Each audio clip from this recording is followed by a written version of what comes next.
Feature Friday. The freshest.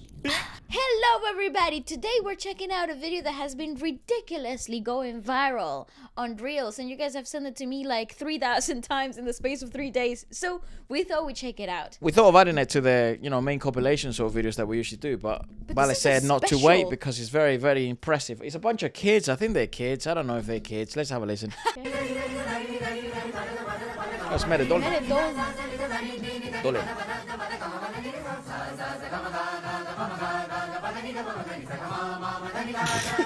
I told you it was wild.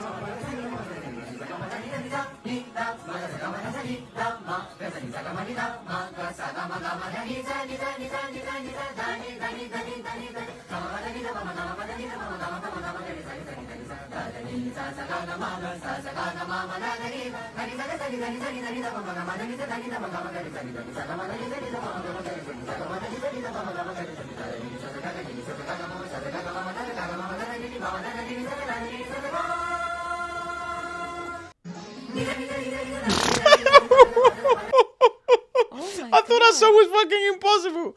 We have literally. I swear we've heard Shreya Ghoshal do this live. We've heard Adijit do this live. Yes. And we've heard Shreya break this down, I think. Yeah, we have. In the Berkeley course of music or whatever the fuck it was. And I think they're all children. It's just, well, there were But some do they actual not breathe? children. That means their lungs are like this big. No, okay, here's the thing. This phrasing is already difficult, right? We already know how completely nuts this is to actually sing. But then, guys, you have the fact that you're doing it in unison. All together, where are they breathing? I would love to see that written down. How do they teach? How do you teach this? Someone said they eat 1,000 Taylor Swifts for breakfast. Well, this ain't even close, mate. Like, the level of like vocal prowess you need for this is very different to sing a pop song. Different stratosphere.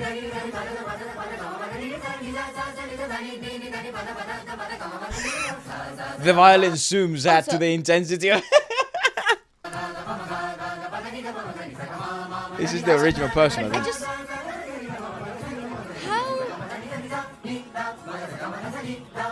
Obviously, they're tapping the tempo to keep up.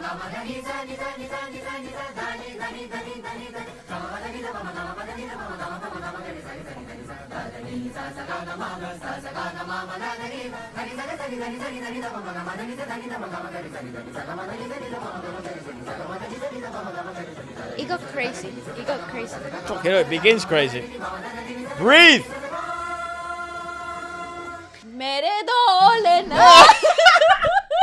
And it I know the song. I don't know if that's their teacher or something. This is the original sort of Instagram. That guy screams radio. Yeah, I feel like he does radio. Oh, look, he says courses.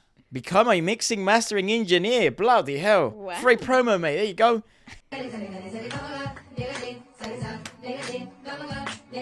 So he has supernatural kids. Okay. Okay, so that's how you count. Yeah, you make sense of that. Yeah, no, it makes no sense. Is that...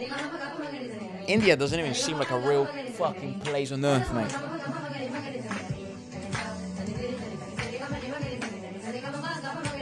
Ah, sir!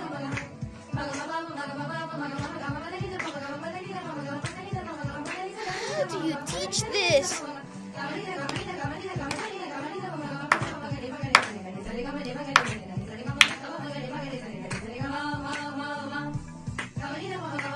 The Dhala is wild. What the fuck, dude?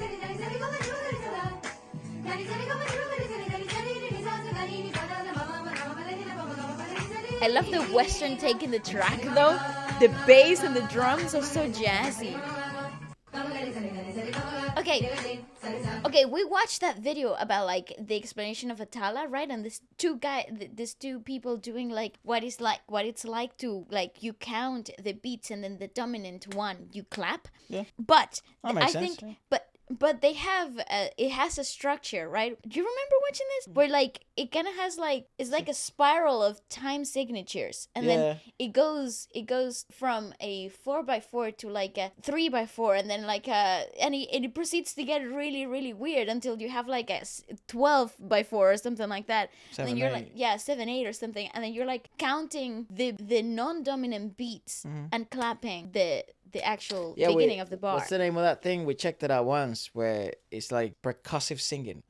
It's called. I'll tell you exactly what it's called. We did a konakol or konakol. I'm not sure how to say it. That's the video that kind of like we were exposed to that earlier in the year, or like last year actually, and they were trying to explain to us the bloody thing, but it was so damn confusing. I was confused. Also, it was in Hindi. Yeah, so it just kind of made the thing a little harder to also, understand. how the fuck you train? So this is the problem, right? Like the modern, especially in the West, this industry sort of have like we were discussing this because we review a ton of concerts, and we're back to reviewing concerts, and we're back to sort of discussing industries sort of openly, and the things that are right, the things that are wrong, the things we like, the things we don't like. And one of the aspects that we don't like is like there's a huge lack of like academia at the moment in the pop world. This has always been the case because in the indie area, in the alternative area, get a bunch of fucking Berkeley musicians, you get a bunch of jazz influenced musicians, classical influenced musicians that have that sort of pedigree. But when it comes to pop, shut up. Like the fact that Arijit he's a pop singer, right, in India. Yes. One of the most popular.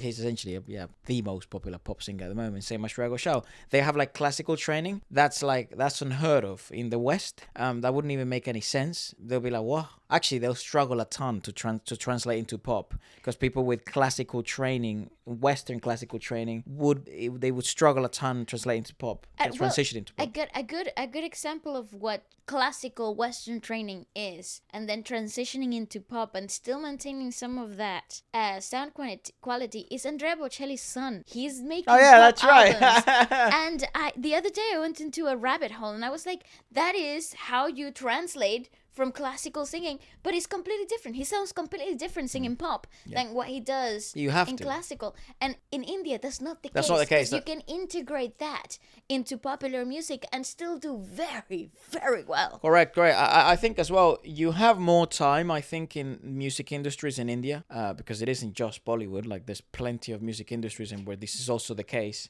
I remember his name, Matteo Bocelli. That's right. Where you also can apply more to your craft because you don't have to spend that much time learning how to write or produce. So everything else is done for you. So what they've done is like a really interesting sort of take because Arijit or Shreya their most popular songs are not written by them, they're sort of given to them. They have had then that free time to become even more of specialist and pure singers, which breeds this type of talent and excellence. But you have to start like this to get to that level.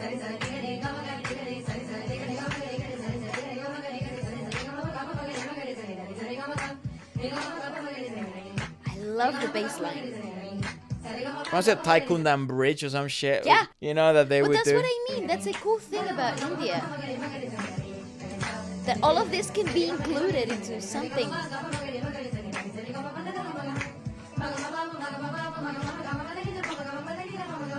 And it's well appreciated by industries.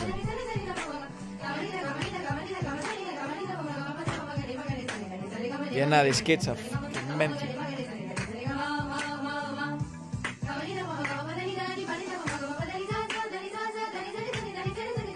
It's hard. This is nuts.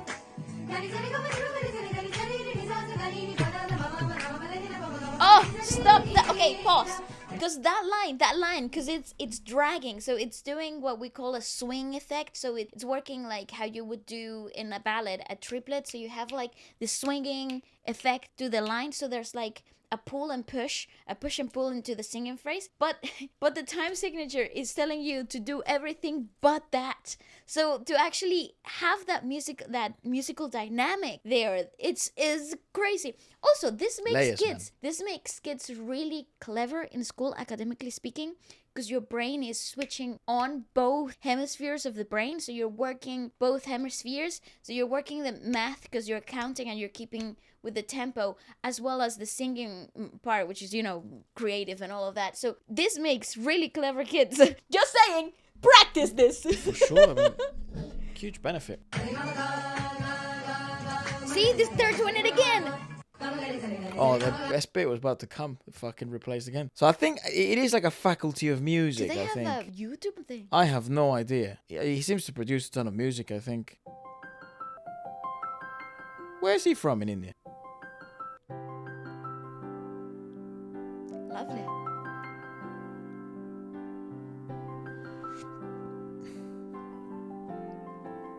Oh, video production, my genius brother and sister. Ooh.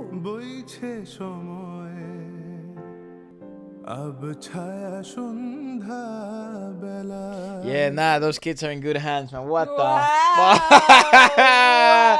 Wowza. Anyways, wow. Okay, so let's put these kids up against the current pop artists. Let's see who wins. Yeah, let's do a Mr. Beast. Like that. 1,000 Indian kids that have, you know, classical training versus 1,000 pop singers of the West. Let's see who fucking survives. Anyways, goodbye.